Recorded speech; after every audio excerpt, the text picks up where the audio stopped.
This is totally not a review of Sportsfriends, a collection of 4 games that will test your competitive prowess on the couch. The game organizes 4 unique sports into its own time period, so we'll start in the distant past with Bara Ball. One-on-one, or in teams of 2, players vie for the ball that appears in the middle of the map. Sink the sphere into the briny deep of your color and score a point. You get a point taken away if you fall into the water yourself. Each of the characters has their own specialties, such as speed or strength and power attacks. Bara Ball encourages trial and error to figure out the little nuances, or you can simply use Google if you're so inclined. What you may have noticed are the circles surrounding each of the characters. These represent the number of jumps you can take. Run out of dots and you become vulnerable to stunning attacks or potential drowning.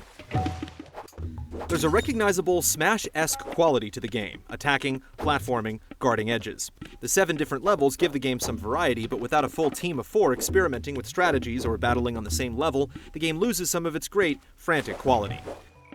Of all the games in the collection, Johann Sebastian Joust is the most abstract.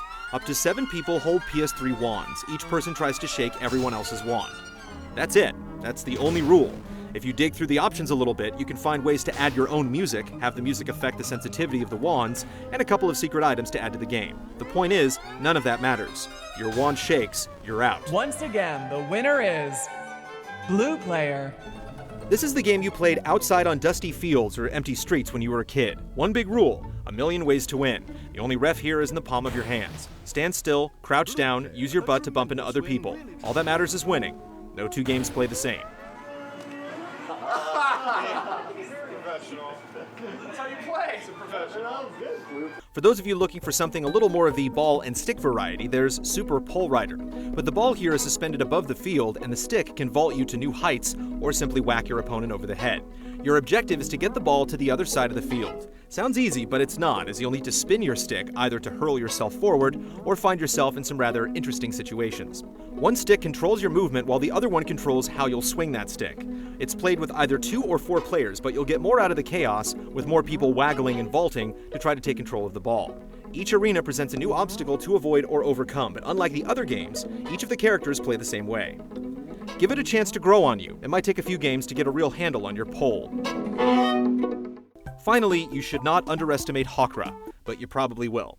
People are represented with simple squares. The ball is just a pixel to toss around the arena. Either send it sailing into your goal or keep your hands on it as you run. You win by accumulating points by keeping your ball in your goal. Want to throw the ball? That's the X button. Want to run fast? Tap the X button. Want to tackle your opponent, stunning them for a second? X button. X button, X button, X button. Hawkra is pure simplicity with a single button press to do everything you need.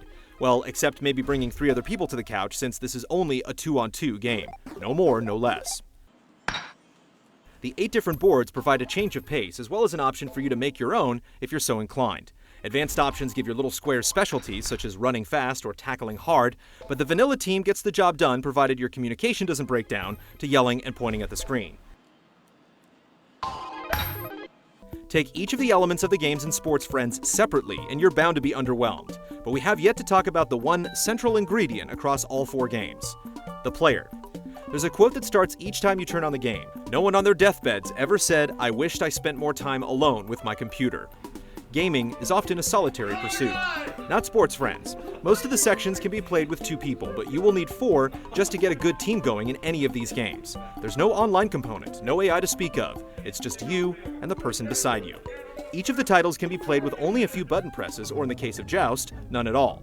While depth can be found in each of the games through advanced options or hidden techniques, easy to pick up controls with clear objects makes it easy for anyone to pick up and play. Sportsfriends is weird, but it also has a weirdly broad appeal, and certain games are bound to click with certain types of personalities. Sportsfriends makes you actively seek out others to play along with you as you pass around a ball or hand them a wand along with the phrase, "Trust me, this is going to be cool." Simple yet deep, competitive yet friendly, Sportsfriends reminds us that even in the middle of sports, we should never forget our friends. Did you all really let Green Player win? Really?